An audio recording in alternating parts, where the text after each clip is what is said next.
السلام علیکم جی. کل میٹرک کے طلباء کا رزلٹ تھا.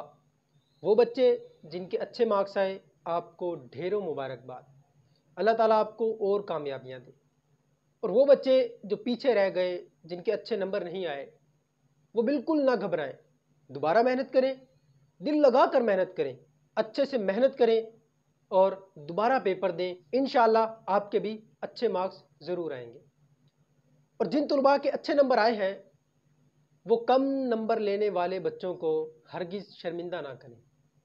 والدین بچوں کو ڈانٹیں نہ, بچوں پر سختی نہ کریں, منفی رویہ اختیار نہ کریں. آپ کا منفی رویہ آپ کے بچوں کے لیے خطرناک ثابت ہو سکتا ہے. آپ کے بچے آپ کو زیادہ عزیز ہیں. آپ اپنے بچوں کا خیال کیجئے, بچوں کو دوبارہ حوصلہ دیجئے, بچوں کو ہمت دیجئے, بچوں پر دوبارہ اچھے سے محنت کیجئے. آپ کے بچے دوبارہ پیپر دیں گے, انشاءاللہ بہترین رزلٹ آئے گا. آپ سب کے لیے ڈھیروں دعائیں, مجھے بھی دعاؤں میں یاد رکھیے گا. اللہ حافظ.